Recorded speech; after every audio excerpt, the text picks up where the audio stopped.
Warning, this podcast contains heavy spoilers for not just one movie, but entire franchises. We highly recommend going and watching these movies before listening to us as a companion piece that stitches all the timelines into one creepy, crime-ridden story. There will be no more spoiler warnings. We do not break character. After this, there is no turning back. You've been warned. Hit the music. You are talking about the nonsensical ravings of a lunatic mind. It's alive! It's alive! It's alive! It's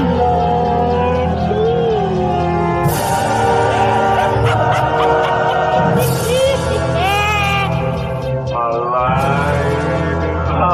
It's alive!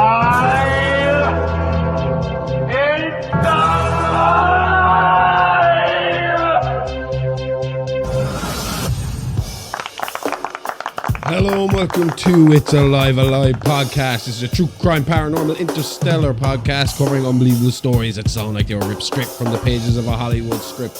I am your host, Dr. H.R. Smokenstein, THC, and with me as always is my very own Scream Queen, the perfect combination of beauty and brains, the bride of Smokenstein, the India horror, the experts of guts and gore, the gorgeous, the sexy, Aimee Rose. You said all that a lot slower this time. That's because you told me I had to go a lot slower. You said about people 10 weeks ago. And I've been gradually slowing it down, so it didn't seem like I suddenly did it. Now everyone knows. Thanks for spoiling it. Ruined. Gone. Oh, I'm sorry. We can I'm do gonna it go again back to if you super want. speed. Well, see, originally I wanted to do it like a wrestling announcer, like the road dog Jesse James or something like that, you know. Ladies and gentlemen, boys and girls, children of all ages, D Generation X proudly brings to you the 5-time tag team champions of the world. That kind of shit. It'd be better if you actually announced me like that. I always wonder, do people understand some of the references in there as well? Because I just one in particular. When I call you the indie of horror, and I don't think people will get that. Why? But you took a nice little cosplay picture that we'll put up in a couple of weeks when we're promoting the free use of playing with bones, and they can see what I meant by the indie horror. It's your history. It's your historic side. The Indiana Jones of horror is what I would get at in there. But I always wondered if people get that reference. It's not like they can get any other reference. I mean, they don't know what H.R. Smokenstein means or why I'm the outlaw. See, I think if they heard the indie of horror, would they think that it was spelled I-N-D-I-E, as in like a knowledgeable person about horror, or would they know that it's spelled I-N-D-Y in our script? They don't read my scripts. They don't know. That's true. But again, I don't think I love doing that intro, but I don't think it makes sense to most people because, again, nobody knows why I'm the outlaw Dr. H.R. Smokenstein. They get this Dr. Smokenstein I think you need part, to explain your but no one nickname knows or your who stage H.R. name. or outlaw. I am the outlaw H.R. That's true. You want to tell him?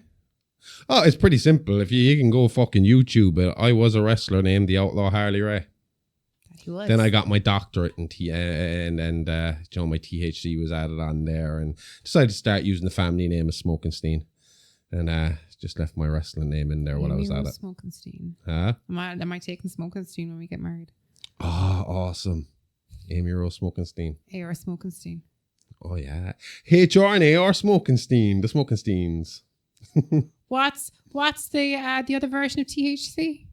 Oh. What do you mean the other version? No, CBD? Yeah, CBD. So what, you're the fucking wuss version of me? CBD. Yeah, I'm the pussy version. It'll heal some of your pains, but it won't get you high. All right, so what are we doing today? We are, we're going to start the 2-part story of notorious serial killer Pearl Douglas, and to a lesser extent, her accomplice husband, Howard Douglas. Now, what makes this series slightly different to stories we've done before is that when the 2 parts are over, we will still be left with a number of questions, because although over 6-decade crime spree ended in 1979, the true events of the night Pearl and Howard's reign of terror ended would not come to light until the downfall of the televangelist cult called the Eternal Purity Fellowship, ran by a man named Ernest Miller. So while the story of Pearl Douglas is a two-parter, we will follow it up directly with the story of Ernest Miller, his cult, and his famous daughter, MaXXXine Minx Miller. I'm going to stop you right there because I realise now, looking at the script, that they were my lines. They were. That's why My I was mistake. confused. I think they did a good job, though, for You something did, that you I did didn't have perfect. prepared. Well, I'll pick back up where I'm supposed to be talking about it You here. swapped the colours this week back over. No, I didn't. Oh, I'm always right. I thought you swapped in your own head, and that's why you're telling me to go. No. Okay. It's just you usually open the show after do my intro, usually open and the I knew show, that I had this yeah. bit in there, but I forgot. And you know what? My brain has been addled by this whole story all week because we've been preparing so that we can have a little bit of a Christmas break. Yeah. We've been preparing these episodes. So, like, I have pretty much everything ready to go. Like, a lot of our stuff is scheduled so that everybody can keep listening to us over the holiday season. But I left the main show to last because the scripts are always bigger, the scripts are always harder. And then I started and I cracked on with Pearl, and Pearl, I'm really happy with this. It's a fun story. It's a good story.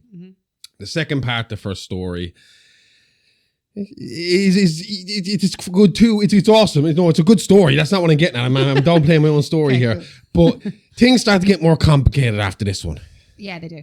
And then when we get to Ernest Miller, things get so complicated, where we're talking about Ernest Miller, his cult, what they get up to. And in the meantime, you got how it all attaches to Pearl Douglas. In the meantime, you have Richard Ramirez, the Night Stalker, running around killing people. And I got to include him in the fucking story.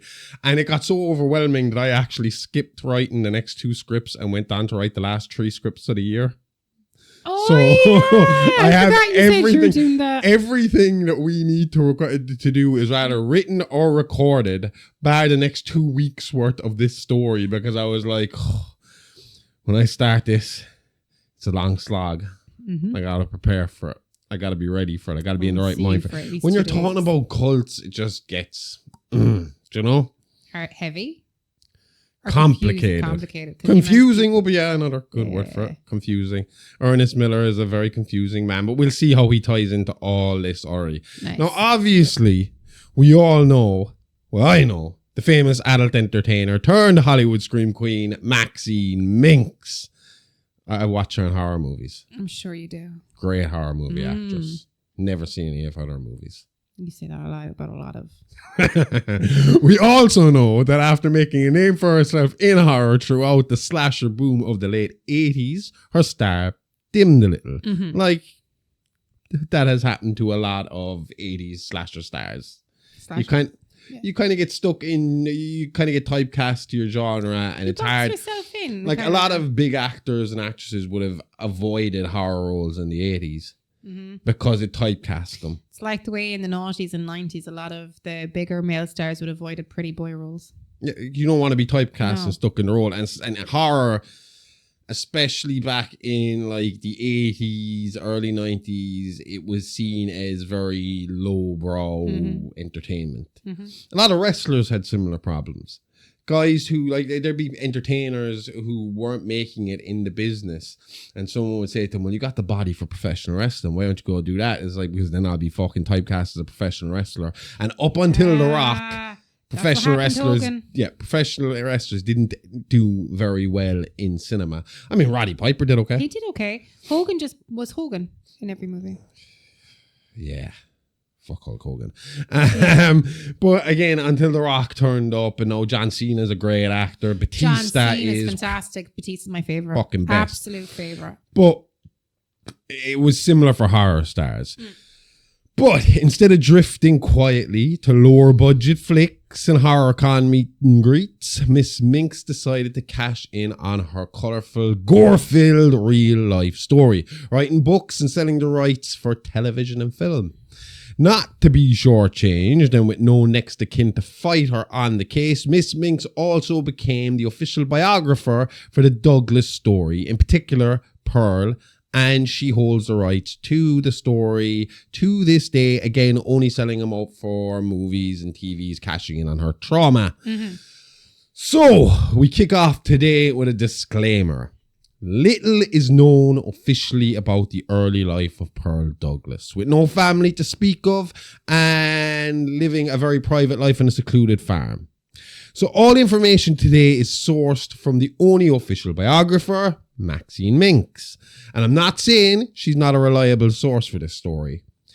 From the research we've done, it would seem as if Miss Minx left no stone unturned when it came to telling the story of her once nemesis, her backstory. That being said, Miss Minx has been accused of having a bit of a flair for the dramatics, and other criminal biographers, true crime biographers, have accused her of embellishing some of the details, as it seems almost impossible that she would know some of what she claims to know. Yeah. Now, there might be some shit we say today, and you're like, well, how could people possibly know that if they were alone? MaXXXine Minx told us. But we can only work with the information available to us, is what I'm saying. Yeah. So with that, let's get today's story started and look at the early life of Pearl Douglas and what led her to next week's story and what was dubbed the Texas Porn Star Massacre. Okay. Well, Pearl Douglas, she didn't come from money. In fact, she barely even came from warmth. Matt and Ruth, her parents, they were the sort of stern, stone-faced German folk who believed emotions were something you willed yourself not to have. Every penny was pinched and every chore was life or death. And every dream that deviated from marry a good man and run the farm when we're old was treated like a personal insult. But they were the type who thought joy was some sort of American conspiracy. A laugh? Absolutely not. A hug? Who do you think we are? The Italians? Well, one thing I have learned from our last few cases, especially all the Ed Gein stuff we learned, German parents, stop being stern with your fucking kids. It only creates violence. German parents are American German parents. What was Hitler's parents like? They were Austrian. Were they cool or were they angry? Oh, I don't know. Most of his family were inbred though, weren't they? I think as far as I know. As far as I know. Stop inbreeding. Austrians?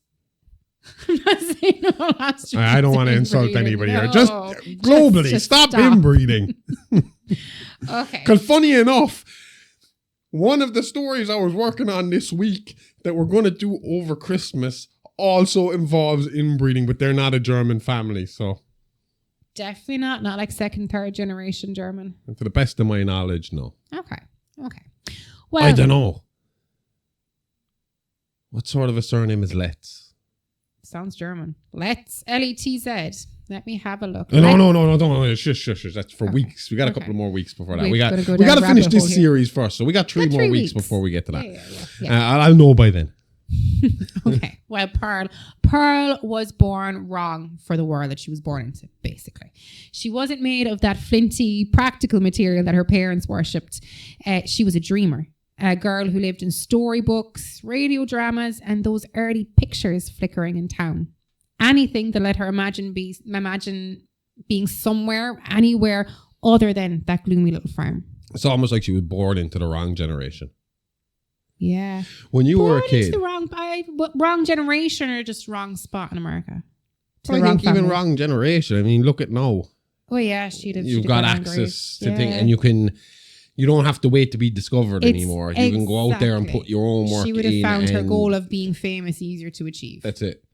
I mean, it's not like we have to go begging some radio station to play this shit. We can just put it out there into the world and be like, we're going to make you listen. You want to be a singer for millions? You don't got to audition anymore. You just stick yourself on the internet and everybody's crazy. There's ways of doing it. So she would have loved today. Yeah. If she was still around. But when you were a kid, because when we were kids, we still called the cinema the pictures. Did you call the cinema the pictures? We called it the pictures, we called it the cinema, and we called it the flicks. Oh yeah. My dad used to call all movies the flicks. It's like we go watch it. We're watch some going to go to flicks. the flicks. Yeah, Try on some flicks. You know. Yeah. But when we were going to the cinema, we were going to the pictures. It was never the cinema. It was all right. I'll take you to the pictures today. Like yes. I feel like when I was younger, the word pictures was used for cinema when somebody was going on a date. Do you know that kind of way? If I was going with my friends to the cinema, he'd take me to the pictures. Yeah. It sounds kind of a softer word or something, I suppose. So when it comes to these movies, she wasn't just watching movies. She was absorbing them, performing them. Those barn animals. So she had like barn animals in the fact. Oh, you've already said that. Did she? Did we say that? No. I forgot to mention that. So she used to watch these movies. then go home to the farm, go into the barn, and she'd like start performing For the animals. She performed the whole show for the animals. They will be her, I think the barn animals saw more dramatic reenactments in the community theatre during tax season. Cows got monologues, chickens got love scenes. Weird. And the goat got the emotional arcs. I feel like the goat would get the emotional arc because then they'd understand them. And while Matt and Ruth were trying to shape her into a dutiful farm wife, Pearl was busy falling in love with the glamorous Hollywood girls she saw in magazines. She wanted to be adored. She wanted lights and applause and a life where she wasn't trapped mending fences and scraping mud off boots. But the timing couldn't have been worse. A global pandemic sweeping the world, the Great War pulled young men away, and all of that only made her homespun cage feel tighter. And Pearl was not the type of girl who swallowed frustration quietly. No. Not then, not ever. If she wasn't sneaking into town for a forbidden movie matinee, she was losing entire afternoons daydreaming instead of working. Her parents cracked down harder, and Pearl, she just pushed back twice as viciously. And that's where we start seeing that darker streak in her. Yeah. I mean, it began small, creeping impulses, ugly flashes of anger she didn't know what to do with. But Pearl didn't have the language for her rage. She didn't have an outlet. So she made one. On the poor old animals. Who's going to watch her shows if she's taking shit out on them? I wouldn't watch a show if the actor beat the shit out of me beforehand. And she goes after the small ones first, obviously. The ones who wouldn't be missed. Yeah. See, that's serial killer fucking 101 right there. The small animals. The ones that wouldn't be missed is what I was thinking. It's the same as what we always say about sex workers. They like serial killers go for starting sex off with small animals. They always go for animals because they're easy to control and no one will miss them. But it's just that kind of, that when I read that, the ones that wouldn't be missed, it instantly with you. Sex workers came into my head, and it's like they're the ones they go after because homeless, exactly Native American women. So no one would miss them except maybe Pearl, and only because they make convenient props. So she'd snap, lash out, tear a creature apart with a kind of methodical brutality that feels kind of practiced, almost ritualistic. And then there was the alligator. And there was the fucking alligator. Yes, the emotional support dinosaur that she kept in the backyard. Yes. So at the back of the Douglas property was a lake. And in that lake lived an alligator Pearl named Theda, after Theda Bara, one of the first major Hollywood screen vamps. I love the name. I've never heard of this. You've never heard of Theda Bara? No. Well, Theda Bara, she was an American silent film and stage actress, and she was one of the more popular actresses of the silent era, and she's lovely looking. And she was actually one of cinema's earliest, maybe even the earliest sex symbol. Her femme fatale roles there under the nickname The Vamp, and later fueling the rising popularity in vamp roles. I took vamp to be vampire. I wasn't thinking of vamp as in... No, did you ever hear the song? The lady is a vamp. Yeah, I get it. But so like... Yeah, she fueled the rising popularity in vamp roles that were based in kind of exoticism and sexual domination. If you kind of think the Mata Hari kind of looking roles. Yeah. She's gorgeous. For that time period, she's oozing sex appeal. Yeah. It doesn't look like a alligator. No, but I suppose if that's who she looked up to, who she wanted herself to be, she was going to name. I mean, it's the same as I always told you, if I get myself a bulldog, I'm going to name it Chewbacca, Because you aspire to be Chewie. Yeah.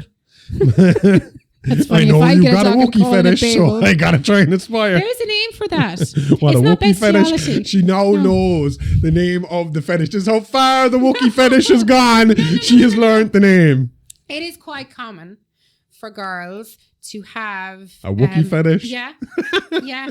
And to have a crush on the Beast from Beauty and the Beast. But it's more of, it's when you break it down, the name, I can't remember what the name for that, not fetish, there's a different term again for fetish, but it's actually the intelligence behind the wildness is what you're drawn to. Yeah. The intelligence behind the wildness. Yeah, I mean, like if you look at the Beast, he looks like a wild animal, but he's very well read. Wookiees walk around just going and bonking things in the head. Intelligent. You should have seen it. I found out about this little fucking interest when Black Chrysanthemum walked onto the screen in The Mandalorian. Was it Boba Fett? And I swear she started blushing. I did not. I'm blushing now. It's because you make me sound bad. I get her to dress up in sexy lingerie. She makes me wear a full-on furry outfit. You have a choice. You have a choice between the furry Wookiee outfit or Dr. Frankenfurter. So it's not like I'm boxing you in here. Depends on if I've shaved or not. Yeah, which one she lets me do. Okay, back to Pearl. All right. So Pearl fed Theda the pieces of the animals she killed, but it wasn't out of mercy. It was out of connection. Theda became one creature Pearl felt understood her. A companion who didn't judge, didn't scold, and didn't demand she be someone that she wasn't. And they also both liked to kill things. Yes. Yes. And unlike her parents, Theda actually appreciated a good performance, provided it ended with a snack. Yes. And I mean, if I'm watching a movie, I want some popcorn, so I get it. Between the suffocating household, the strict parents, and the impossible expectations, and that burning desire for a life far grander than a Texas farm, the pressure inside Pearl was building. And it would take only the smallest spark to ignite what came next. Mm-hmm.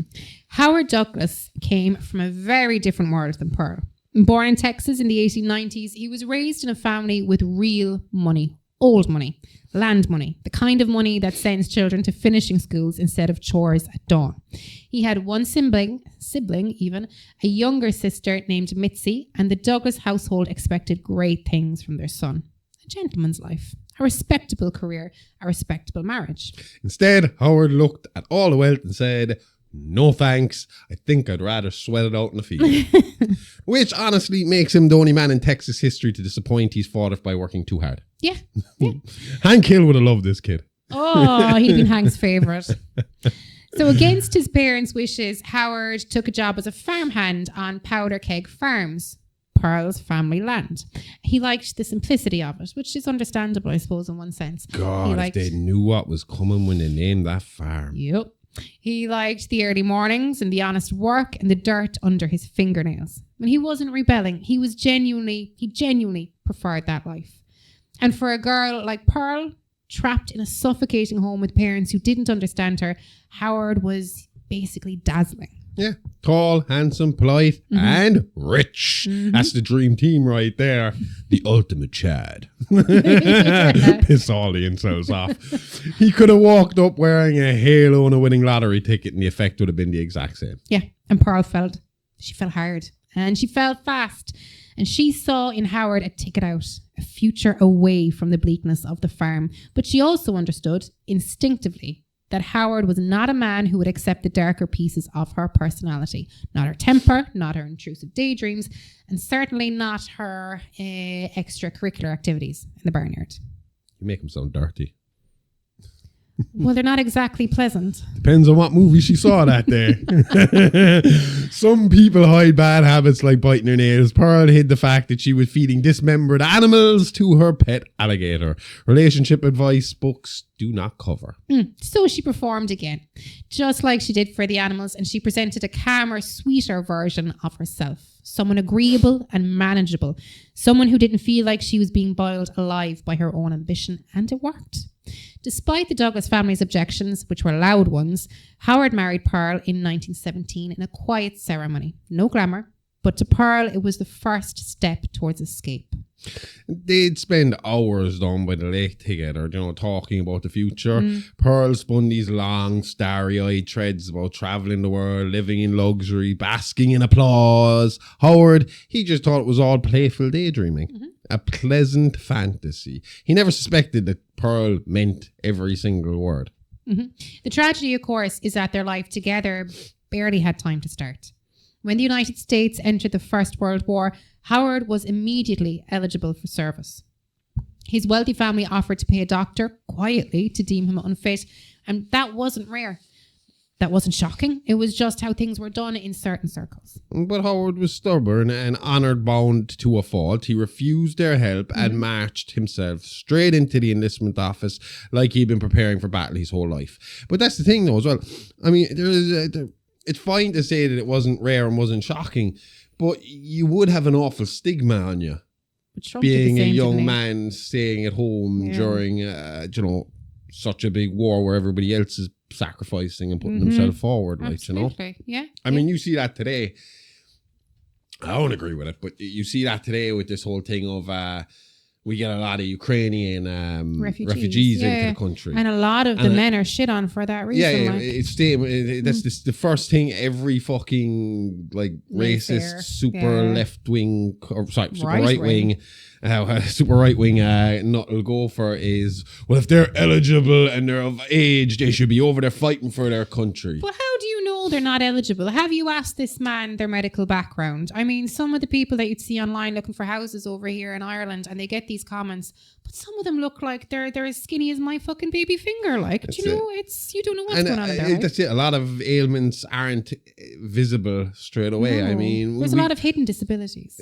I mean, you could see the guy, he could look like a healthy enough guy, but he could have extreme fucking asthma. One bomb goes off, there's dust everywhere. The guy drops dead from not being able to fucking breathe. He's not much use. No, he's a burden to the fucking army. But like, it's not just even like physical. I mean, like, I'm sure like severe mental health issues or depression would kind of like rule you out as well, because we all have seen the videos of people shell shocked from World War I and World War II. I mean, that's obviously easy happen, and you don't need that on the front line. Yeah, last thing you want is for the guy to like turn around and start shooting fucking his own people because he's fucking out of his mind, fucking crazy. But so anyway, Howard was deployed to France, and the experience changed him.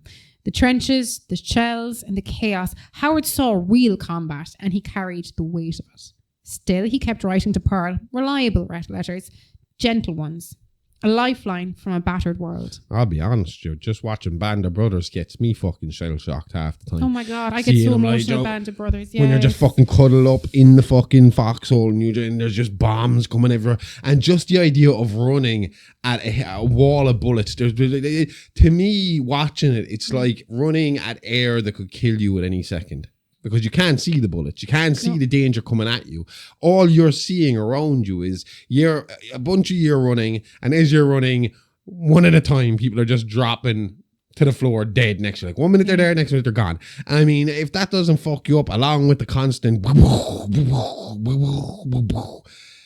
never going to sleep right again, like. No, every crash is going to make you jump out of your fucking skin. Every little bang is going to make you fucking shit yourself. It's natural. It's not like you're not going to bond with these people. You've no choice but to bond with your brothers. The realistic side of it is, despite the fact that we are historically a war fucking hungry fucking civilization, war isn't natural. No.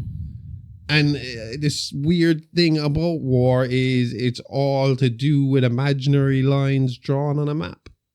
Or imaginary people in the sky. Or one man who's crazy and got elected into power for some fucking reason. You know, it's just bonkers shit. What can you do? Yes. Round them all up and shoot them. That's what you can do. But I didn't say that, and I definitely do not approve of that message. You are not inciting violence. Where are we?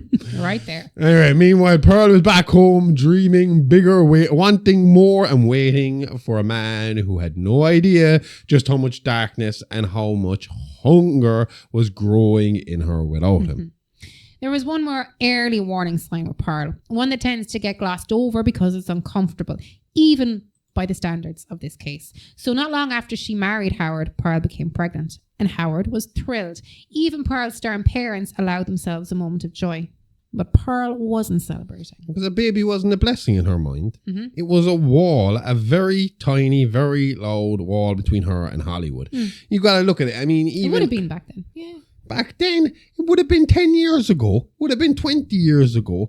I mean, no, I'm not just talking about Hollywood. Obviously, back then in Hollywood, it was a kiss of death. Yeah, it was your fucking finished. Yeah. You're pregnant, done. But you're here, what was it, about 40, 50 years ago? Less even. You couldn't even be a teacher if you had a kid, like. But again, going back to professional wrestling, which I know a lot about and that I've been following since I was a child.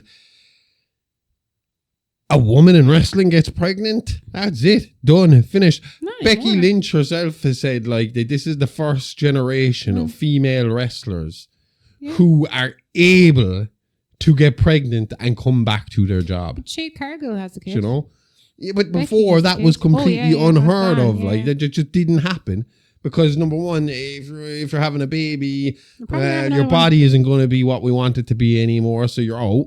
despite how much work. Plus, you got to take care of the child. Plus, plus if you're having kids and if you're of family rearing age, you've aged out anyway. You're not a young, early 20-year-old model anymore. You got to remember. That's true. Women wrestlers used to be real wrestlers. There was a lot of them that wanted to be wrestlers. They still weren't what you call real. They were like models that were like, right, you're going to be a wrestler now. Models that were taught how to wrestle, as opposed to people who had ambition to be a wrestler and become a wrestler. Do you know? Yeah. And we're going to be good wrestlers because they had that. Yeah. Want. And that's very similar to what it was like in Hollywood at that stage. It was like, well, you're going to have a baby. But like you said, it wasn't just Hollywood. It was every job. At this time in society, pregnancy meant that whatever you were doing got dropped and you were to get your ass home and take care of your husband, take care of your fucking kids, and take care of the house. That's your job now. This is your lot in life. Be happy with it. This is your job now. Get on with it. Yeah. You know? Yeah.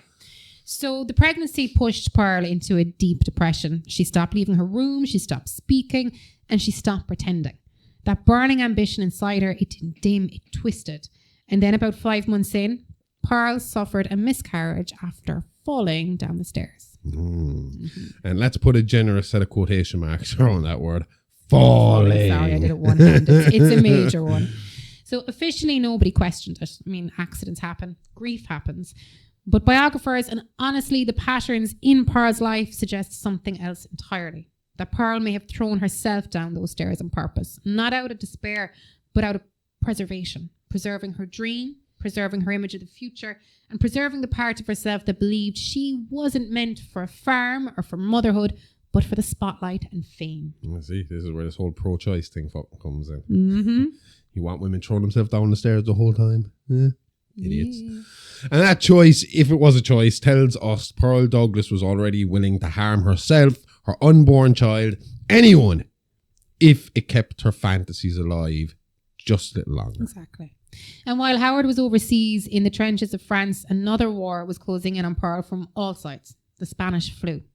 A global pandemic tightening its grip on the world. Travel halted, towns shuttered, and every road out of Texas suddenly felt barricaded. Howard was gone, and Pearl's escape route vanished with him. Thank fuck that shit only happens like once every 100 years. Yeah. I couldn't go through it. Oh, no. It was like the universe said, you want some freedom, Pearl? Here's a quarantine instead. Honestly, even for Pearl, that's a bit harsh, all right? It does feel like the odds were stacked against her every time she went to make a move. Roadblock at every turn, I wouldn't mind 2 weeks of it though, if I'm being honest. Just a short shutdown. It'd be nice if we were just stopped for 2 weeks over Christmas and we could sleep and play games and read books. Yeah. That's because you have to work over Christmas. It is. Such a dick I've got move. 2 days off. They're not even Christmas though. It's like the 22nd to the 30th. Don't you miss like the fucking days where just the world stopped for at least a week between Christmas and New Year's? We're just, boom, we're done. Where everyone's just going to chill out and have some fucking fun. Yeah. And the only people that had to work back then were people who worked in bars and hotels and stuff. Hospitality. Sorry for them. Yeah, but even at that, in Ireland, the majority, some hospitality workers would have to work. I know our hotels shut. Christmas Day, nothing fucking open. No. Oh, but Christmas Eve, you'd be working all right in the bar. Yeah, but I just mean in general, the whole Christmas fucking holiday, yeah. So to make matters worse for Pearl, her family's German heritage turned them into targets of suspicion. Wartime paranoia meant neighbours watched them with narrow eyes, and every supply run became an exercise in tension. And rationing hit powder keg farms hard. Food was scarce, medicine was even scarcer, and hope was non-existent. And then comes the cherry on the misery sundae. Matt, Pearl's father, catches the flu. He does. Or the germ, as they called it then. The germ. The germ. And it doesn't just make him sick, it just fucking destroys him. Yep. And you thought long COVID was bad. The germ this was not a long good. Germ. So Matt survived the infection, but barely survived. What was left of him wasn't a man. Like, he couldn't move, he couldn't speak, and he could only stare. A living statue trapped in his own body. And with that, Ruth, the already strict, already severe matriarch, became even harder. Every penny was guarded and every chore demanded. And any mention of Pearl's dreams was stomped flat before it could even leave her mouth. Yeah, Ruth basically turned into a human embodiment of a tax order. Yeah, exactly. But I mean, what happened to Matt is like my biggest fear. locked in syndrome. Oh like. shit! Imagine it. Like literally, is it like that Metallica song One? Yeah. Have you ever seen the video of that? Mm-mm. Oh, it's like the song One is literally, you know, it's a war song, but the video, like, it's just a guy who's lost his legs, lost his arms, lost his sight, lost his eye. You know, he's hearing, lost. All he is just himself. Yeah, your No, I brain, don't like that. your brain in darkness on its own, not able to know what's going on around you, not being able to communicate with anything around you, just locked into your head. No, don't. That is scary. You That's alone horror. in your brain. Yeah, that's horror. You alone with your brain. Yeah, but it is like.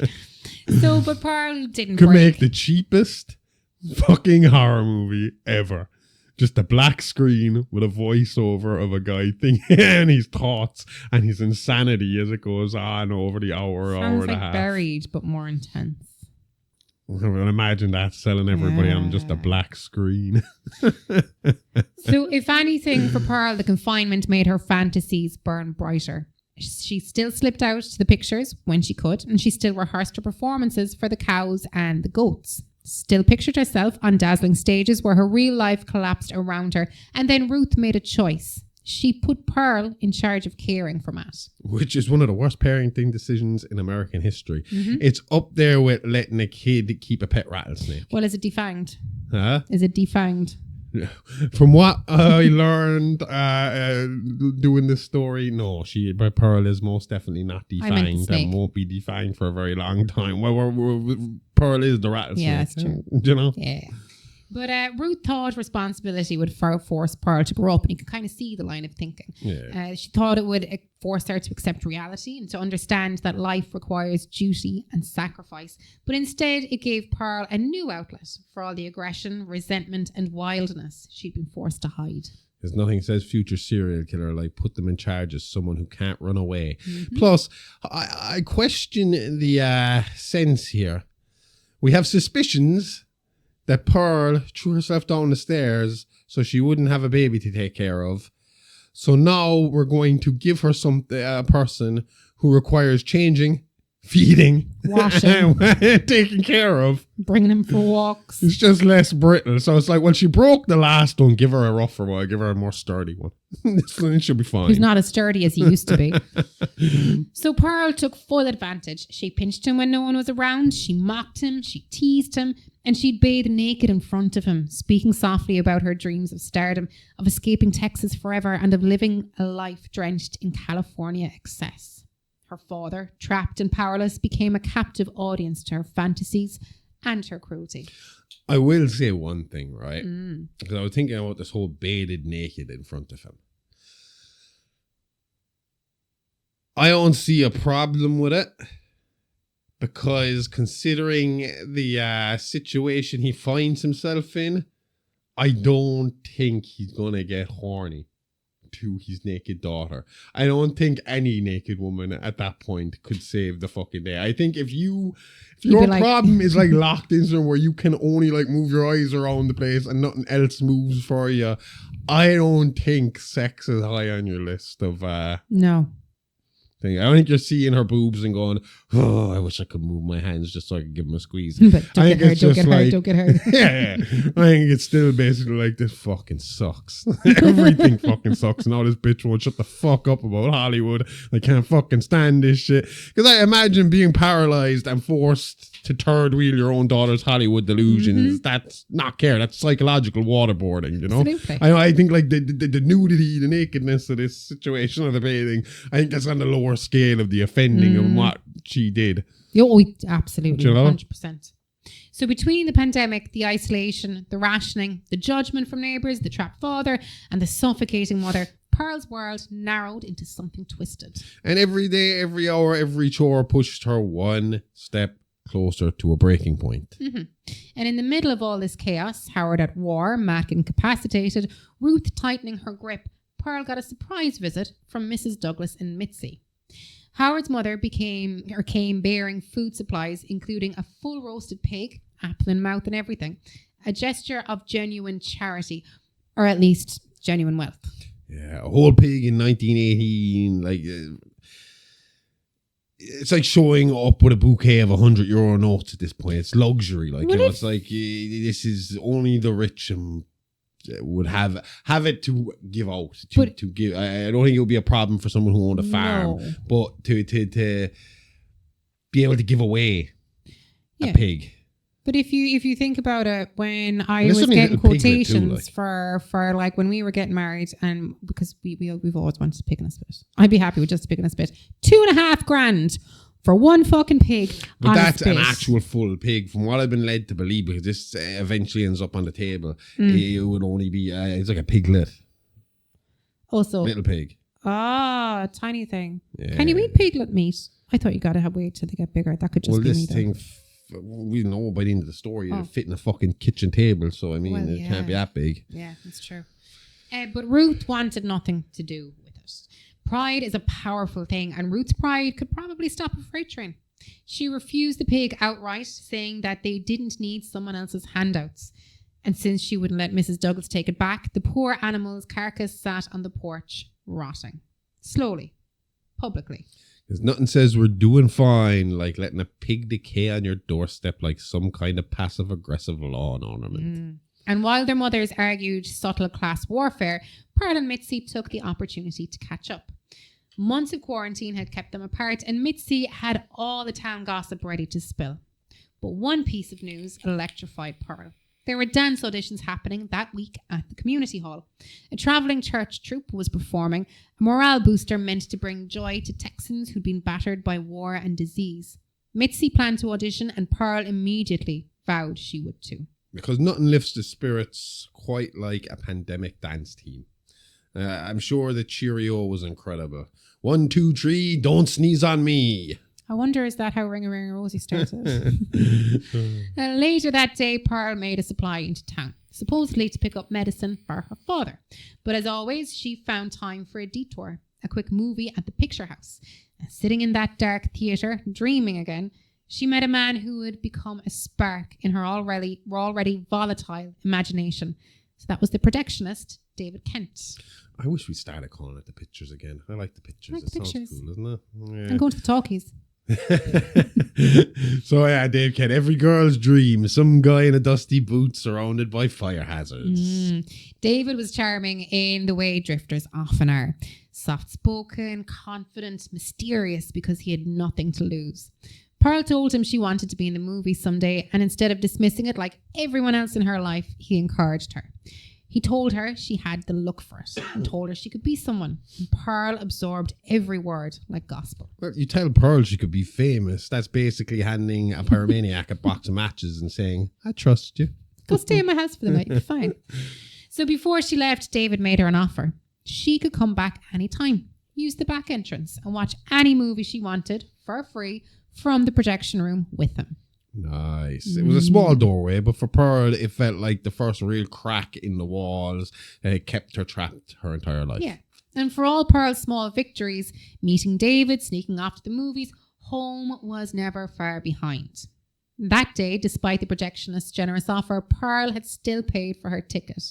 And Ruth noticed. Ah, yes. Nothing sparks a family feud faster than a few pennies missing from the farm ledger, especially when those pennies are, let's say, funding your daughter's dreams of movie stardom instead of farm life. Yeah, exactly. And Ruth confronted Pearl. And what started as a scolding quickly became an argument, a full-blown storm of German language shouting. Ruth couldn't comprehend why Pearl was ungrateful.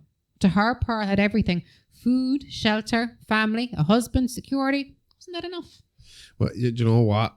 Before I go on to the next part, I do like listening to Germans shout at each other. So do I.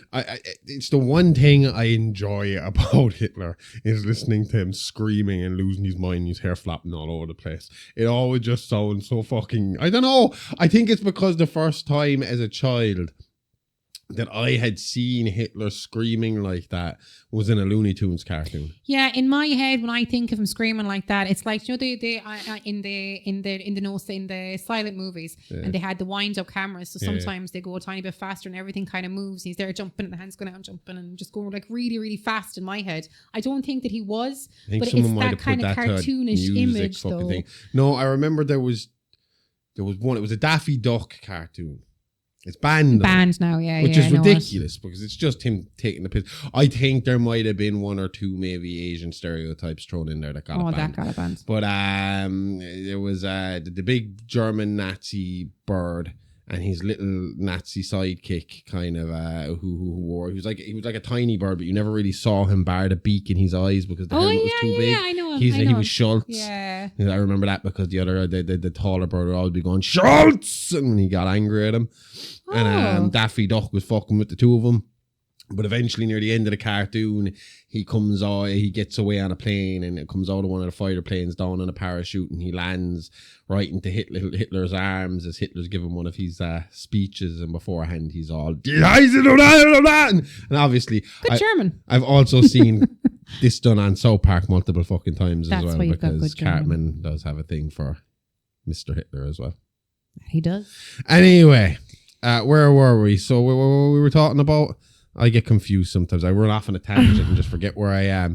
So yeah, so to her, Pearl had. So yeah, she was wondering why Pearl was ungrateful. Yeah. Because she had everything. She had a roof over her head, her belly was full, clothes on her back. What she got to be bitching about? She got a husband. She's got everything she should fucking need.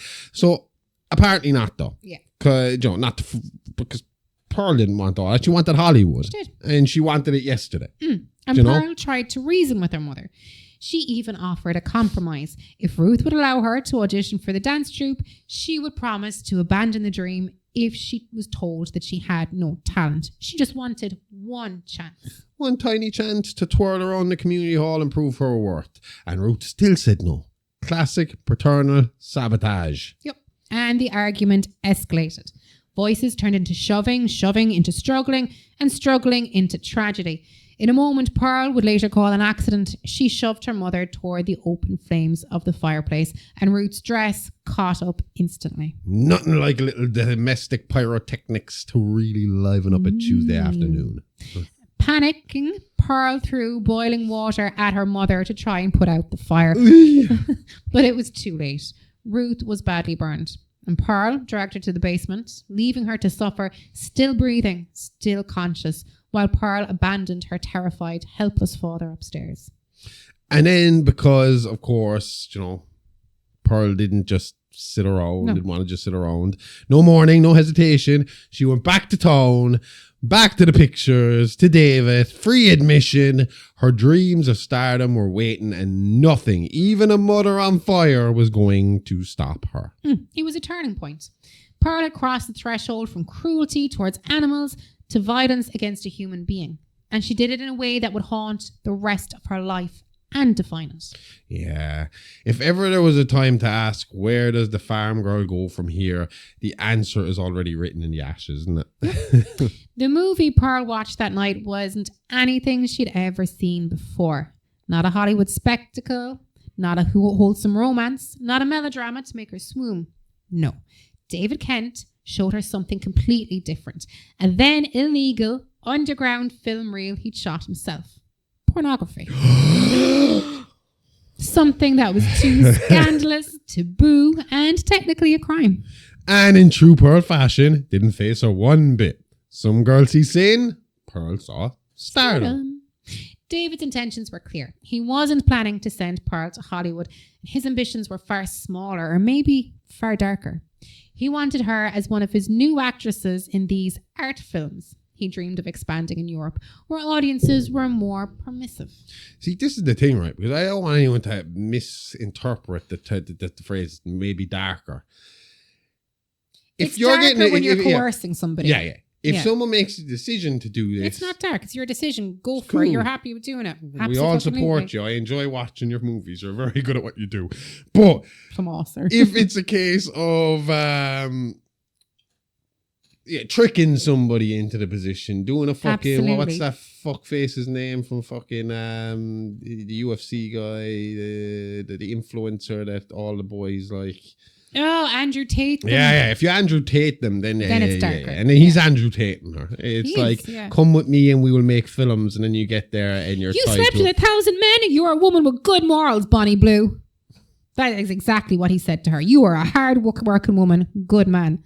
Good woman, even. At the same time, he wants a traditional woman. He wants a traditional woman, but he's blowing smoke up Bonnie Blue's arse, though. Fucking away with the fairies. That video you showed me during the week of that but dude. You like sniz. Who calls it sniz, first of all? Yeah, like, giving out to a lesbian for not What having a was his traditional name? lifestyle, even though his wife had, 2 or 3 baby daddies? She's, again, there's nothing wrong with Nothing this, but wrong it's for with that, what but it's he not preaches. traditional. It's not traditional. So, like, he's her third husband, and it's a 2 or 3 kids with 2 previous husbands. I mean, heads up, we're not traditional either over here. We got 2 kids. But he's No using his dads. platform, and she goes on it with him to preach traditional values. And all this girl did was point out, hang on now 2 seconds, you're not traditional either. You can't be promoting and preaching to people when you're not living a traditional lifestyle.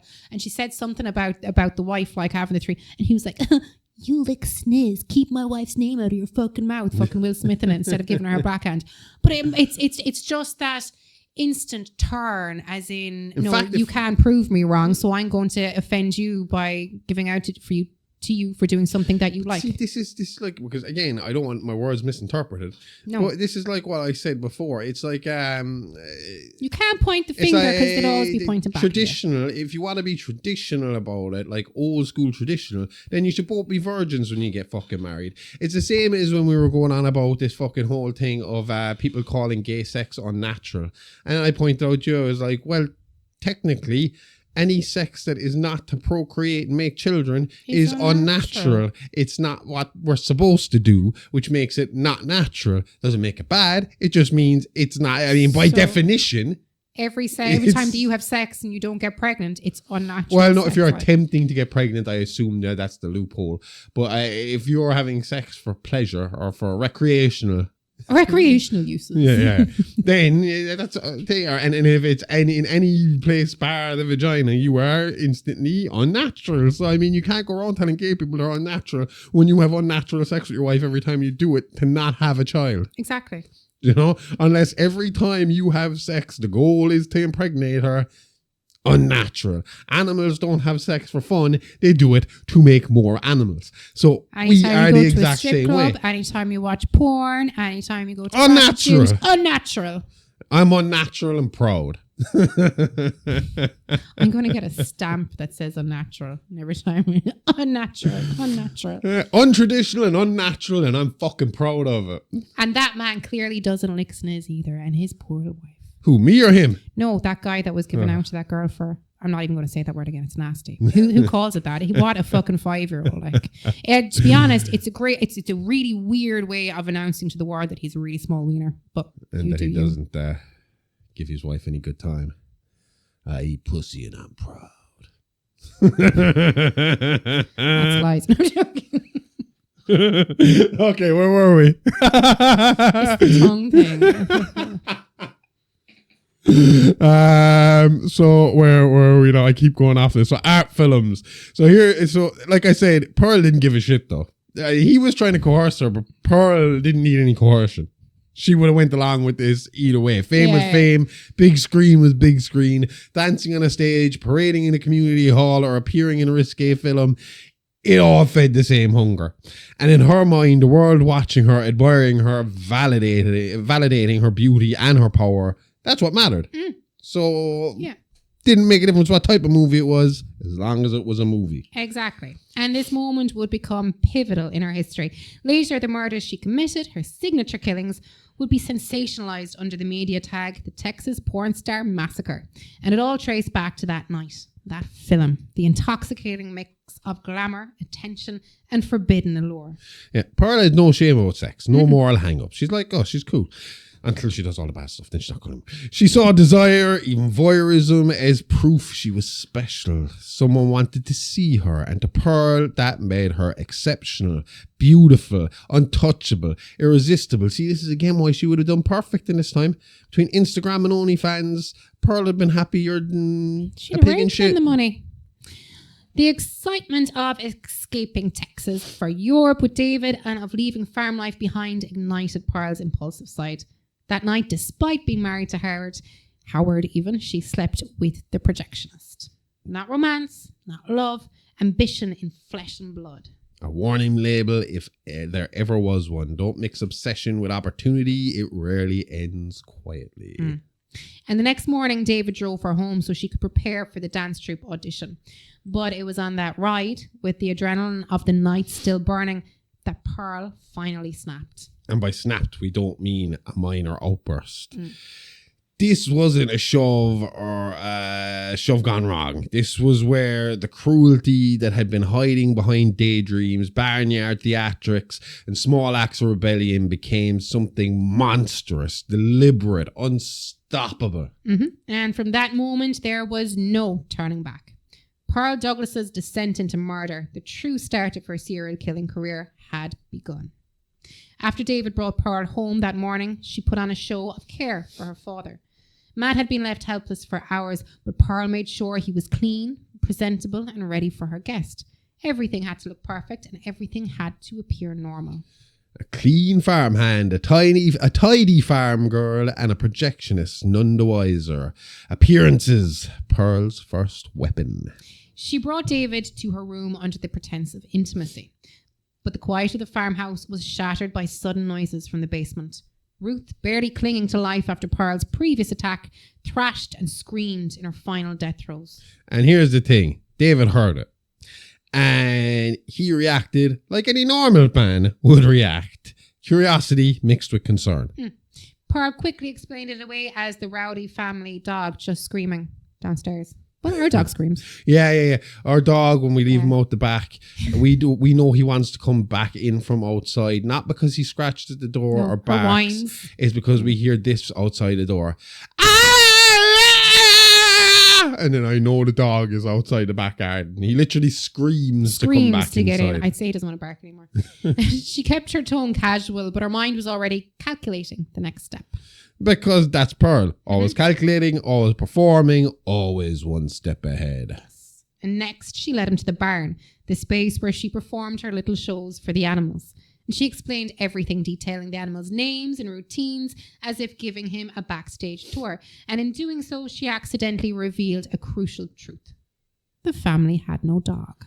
Yes, David's instincts were screaming at him. Something was off. Very off. Realising Pearl was, I suppose, eccentric at best, and suspecting more than just youthful oddity, David tried to leave. He made an excuse about work and told her that she needed to go prepare for her audition. But Pearl was used to people showing fear, especially when she let them glimpse too much of her real self. She had seen it before when she'd leave the mask slip a little bit.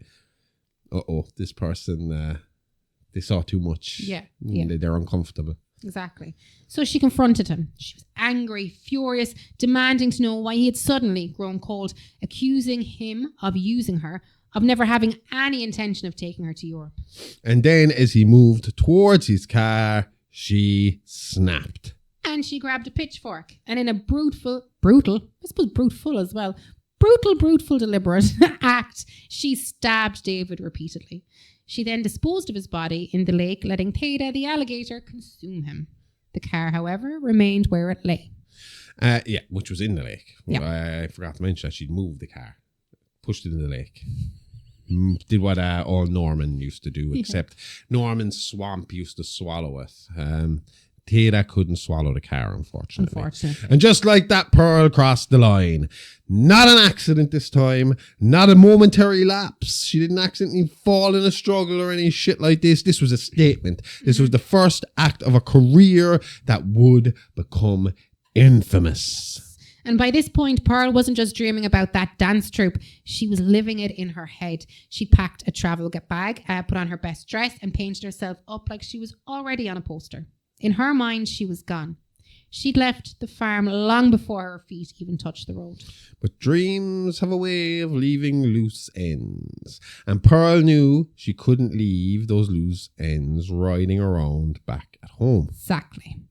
And with Ruth probably dying in the basement and David, being processed by Theda in the lake, Pearl turned her attention to the one person she genuinely believed she loved, her father, Matt. And she convinced herself that what she was about to do was an act of mercy. And that's the thing about Pearl. Every horror, every sin, every violent impulse, she could justify it, wrap it in a ribbon and call it compassion. Matt had been sitting in his own filth for hours by then. Pearl cleaned him, dressed him in his Sunday best, and fed him a heavy dose of his medication. At that time, medication like that contained morphine, enough to blur the edge of consciousness. Enough to make the end seem softer. If you're twisted enough to see it that way, you know, she made sure he drank enough of it. Yeah. Pearl told him that she loved him. She told him that they were both trapped there and told him that this was for the best. Then she placed a thick cloth over his face and held it there. She held it tight. And she held it until her father, unable to speak, move, a prisoner in his own body, finally stopped struggling. Did she not realise she could have just fed him the entire bottle of morphine and this job would have been done And in he'd a have much just more fallen pleasant asleep. Yeah. That was the moment Pearl Douglas truly severed every tie to her old life. Ruth, David, Matt, all the obstacles to stardom cleared away in one brutal sweep. Mm-hmm. And when it was done, she didn't cry. She didn't hesitate. She stepped outside, climbed onto her bicycle, and rode toward her audition as if she wasn't leaving 3 bodies behind her. As if she were simply late for a date with destiny. Pearl had killed for freedom. Now she was going to dance for it. Mm-hmm. And when Pearl arrived at the community hall, Mitzi was already there, waiting, nervous, fidgeting, trying to psych herself up. But Pearl, though, she was on another wavelength entirely. Rocking in her chair, whispering, "They have to pick me. They have to pick me." Like a mantra, she was willing into reality. You know you're in trouble when someone starts treating a church hall talent show like it's the gates of heaven and fucking hell. Yeah. So Mitzi was next to go in, but she suddenly lost her nerve and she just blanked. And she asked Pearl to trade places with her, giving her 5 more minutes to pull herself together. 5 minutes Mitzi would regret for the rest of her life, however long that turned out to be. Dun, dun, dun. So Pearl was only too eager. She practically launched herself into that hall, and witnesses say that she danced her little heart out that day, every ounce of her desperation pouring out of her. But the judges weren't just looking for dance.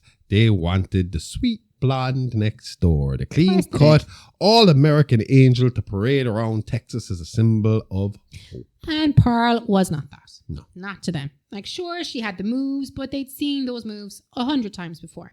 They wanted a look, and Pearl didn't fit the mold. So they rejected her, flat out. And that rejection, after everything she'd done to get there, it didn't just break her heart, it finished it.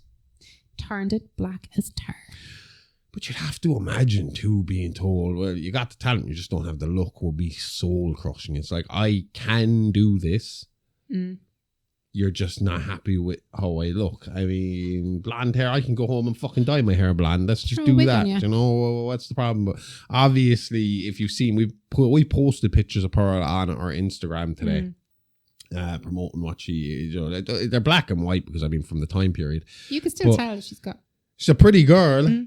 But she definitely a unique look as opposed to like what we were discussing lately. How I said, like, you look at like all these like fucking Instagram models and all this kind of stuff. And I pointed it out for professional. And we were talking about like modeling in general. And I said it's very similar to again professional wrestling.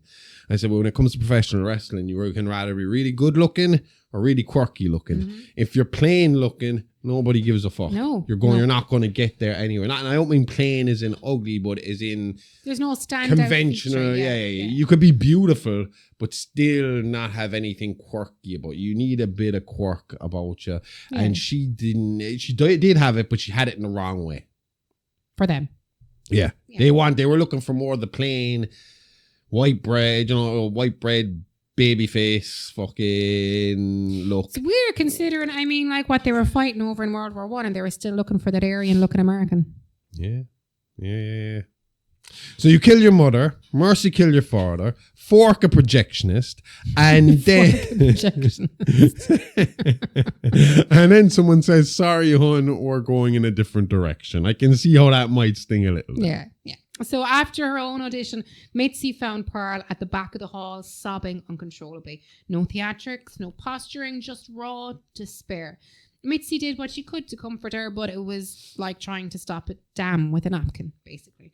So still, she convinced Pearl to let her escort her home just to make sure she'd be okay.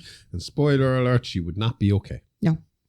When Mitzi and Pearl arrived back at the Douglas farm, the first thing Mitzi noticed was the cooked pig Pearl's mother-in-law had dropped off the days earlier, now collapsing in on itself under a blanket of maggots. And horrifically, That was the least disturbing thing waiting inside that farmhouse. That's fucked up because I hate maggots. Hate maggots. I don't know what it is. I like the sound of them.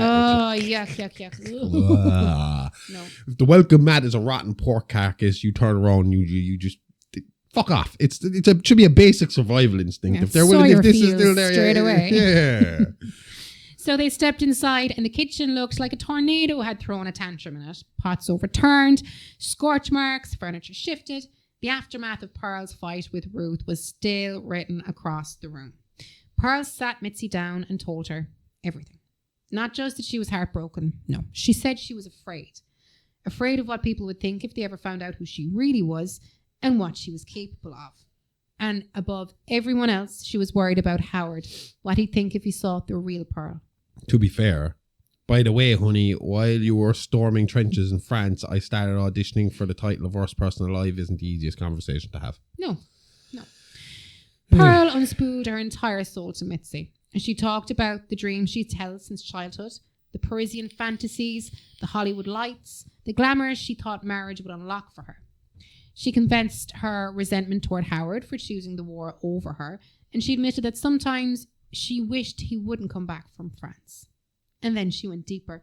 She confessed the affair with David Kent, her accidental killing of Ruth, the mercy killings of her incapacitated father, though she now claimed to regret that one, acknowledging that he'd never done anything but provide for her. And she even admitted Ruth had only ever wanted the best for her daughter. So she's laying out her sins like it's Sunday Mass with a coupon code for indulgences here. Yeah, exactly. And Bless me, Father, for I have sinned. I was bad to my mom and dad. I didn't do as I was told. Yeah, they're the routine ones. The ones you have practiced. I cursed. I was not nice to my brothers and sisters. I didn't show love when oh my God. Now, Pearl said that if Howard really came home, she'd change and she'd accept life on the farm. She'd be a good wife. And all she needed was one more chance and enough time to hide the evidence. And it's believed that in this emotional overflow, Pearl forgot Mitzi was even in the room, or worse, she remembered only when it was too late. Mitzi sat frozen, overwhelmed, processing confession after confession, like punch after punch. She didn't know where to look, but she did know she needed to leave that farmhouse before Pearl's mood turned again. Yeah. Pearl asked her very calmly whether she could trust her. Whether Mitzi could keep all of this between them, sisters with a secret. Mitzi agreed instantly. I would have said, yeah, absolutely. Sure, no problem. I just need to make a quick phone call. I gotta go down to the neighbour's house there. Yeah.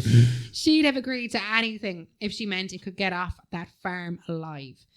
For a moment, Pearl seemed satisfied and Mitzi turned for the door, but Pearl stopped her with one word. Congratulations. Oof. Mitzi blinked. For what? Pearl told her she didn't have to pretend she had the look the judges described. Of course she'd been chosen for the troupe.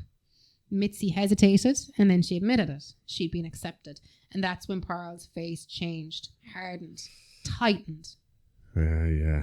The moment that when envy curdles into homicide. Classic Pearl. Classic Pearl. Pearl said, you are obviously going to get picked. You get everything you want. It's all so easy for you. Mitzi felt the danger instantly. She thanked Pearl again. She stepped outside and began walking quickly down the yard path. Pearl followed, slowly, casually, and Mitzi sped up. Pearl's eyes landed on an axe leaning against the woodpile, and she picked it up. Mitzi didn't stand a chance. Investigators, decades later, pieced together that Pearl ran her down in the yard and took her apart with that axe, even as Mitzi begged for mercy. And Theda, the alligator Pearl had befriended, got her second meal of the day. Good day to be Theda. Theda's doing well for herself. She's just doing her job at this point. Pearl's the one who turned the lake into an all-you-can-eat buffet. Can't blame Theda. The alligator's just doing what alligators do. Eat. Yeah. They don't have to do the death roll, at least, saving her energy. Yeah. Cool. Happy alligator. Yep. And after Pearl finished disposing of what remained of Mitzi, she went home and did what any completely normal, stable, not at all homicidal woman would do. She cleaned the kitchen. Well, cleaned by Pearl standards, meaning wiped the blood off the surfaces but left the psychological trauma deeply embedded in the floorboards. Those poor floorboards. And she wasn't done there. Pearl hauled Ruth's body up from the basement, what was left of her anyway, cleaned her up as best she could, dressed her in her Sunday best, and sat her at her usual place at the dining table. And then she fetched her father, Matt, wheeled him into his seat too, propping his lifeless frame so he'd look presentable. And next came the pig, the maggot-soaked, sun-baked pig that had been decomposing on the porch for days. Pearl dragged it inside and set it dead centre on the dining table, like some grotesque holiday roast. Say what you want about Pearl, but the woman understood a theme. Rotting Dreams by hostess Pearl Douglas. 5 stars, Michelin horrifying. Hey, for effort. She set the table and she tidied the house, and then she waited. The war was winding down and Howard's tour was almost over. He'd be home any day now. And in Pearl's mind, if she could just show him she was a good wife, if she convinced him she was ready for the quiet farm life, they could fix everything. She could still have her second chance, and in her logic, what better way to welcome your returning soldier husband than a dinner table populated by your dead family? Honestly, I've heard of awkward in-law dinners, but this one feels a little excessive. Way too over the top. She didn't have long to wait even, and less than a week later, Howard walked through the farmhouse door. And what greeted him was the stench of rot, of death thick in the air, followed by the sight of a pig carcass collapsing on the table, and his wife's parents propped up as if waiting to say grace. Do you know what? I always wondered, as I was kind of going through this with the research and writing, I was thinking to myself, how did he not enter the house and instantly go, oh, shit? And now I've just remembered, the guys after coming home from World War I, one of the most notoriously violent fucking corpse-filled fucking wars in the history of the world. Mm-hmm. So that smell was probably embedded in his nostrils at that stage. Yeah. He was just like, smells like home. So this was before he realised his sister Mitzi was missing. Pearl walked into the room, smiling through the madness, ready to embrace her husband, while Howard just stood there, frozen, taking in the carnage his bride had built for him. Howard survived trench warfare, chemical attacks, machine gun nests, and nothing prepared him for dinner at home. Mm-hmm. And Howard's reaction? Well, that's where we pick things up next week. As we continue the story of Pearl Douglas and inch closer to the blood-soaked finale history would come to call the Texas Porn Star Massacre. Yeah, and that's where it gets more complicated and harder for me to fucking put together, but we'll work on it. It'll be fine. I'll have it ready. It might be this time next year that you get episode 2. I'll do it. If you're going to make me talk about porn stars and research porn stars. No, that's not what you're researching. I got to research the victims. Oh, yeah. I'm going to have to know all their work. You make me watch all the fucking biographies and documentaries about the other ones. I got to watch them about these and watch their filmography. I'm changing the password for the Wi-Fi, and when you feel like you're going to behave, you can come and ask me for it, but I'm going to install Family Link on your laptop.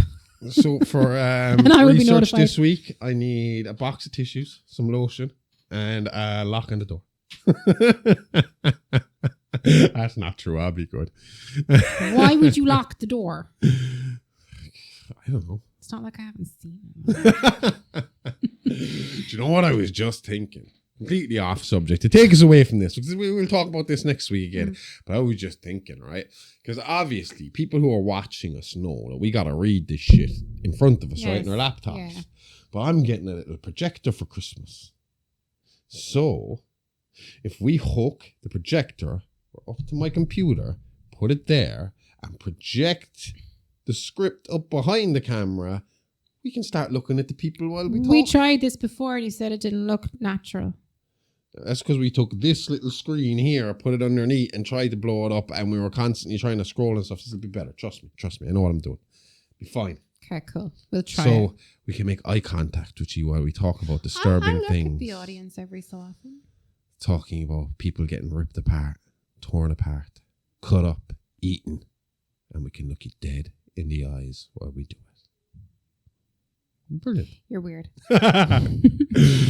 Okay. So if you want more horror and crime fun, then head on over to patreon.com/The Horrorverse Network and check out our bonus show, It's a Live Action, because tomorrow we'll be dropping our bonus show episode where we look at another female serial killer in Aileen Wuornos. And after that, we have to explain that we do not fucking sympathize with all serial killers. No. It just happened that Ed Gein and Aileen Wuornos came pretty close together in our discussion But I'm patterns. pretty sure 99.9% of other serial killers We hear dislike. saying we dislike But Ed Gein and Aileen Wuornos, had a bit of a bum fucking deal. yeah, they did. Basically.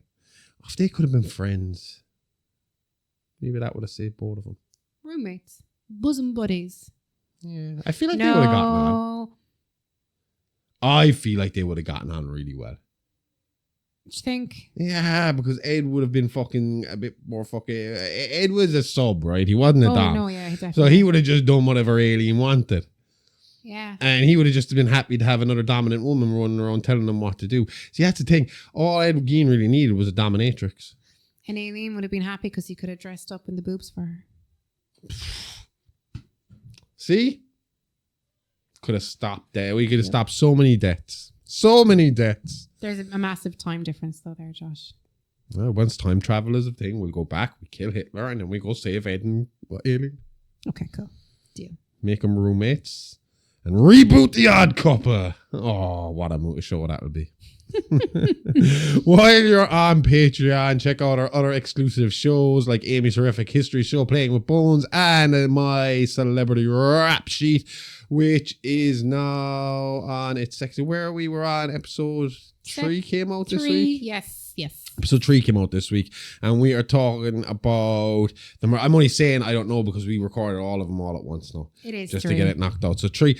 But this is, I love 3 because I actually literally read the closest thing you're ever going to get to O.J. Simpson's confession, and that is the passage in the book If I Did It that he released, where he describes what he thinks might have happened if he might have been there and might have done it. But he did it. So check it out.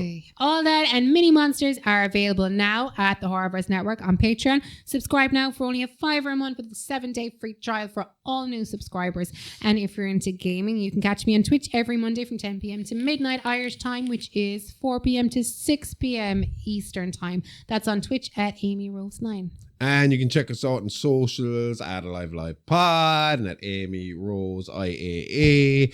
It's definitely worth following because Aimee puts up some awesome cosplay pictures that are super fucking hot. Don't tell Instagram, they'll ban us. But we put the really hot stuff on Patreon. TikTok bans that shit. Instagram doesn't. Yeah, well, we have to put the really hot stuff on Patreon, so go there. It's worth your $5, trust me. We'll be back next week with more tales from the Horrorverse. See you then. Same 11 time, same Horrorverse channel. Okay, love you. Bye-bye.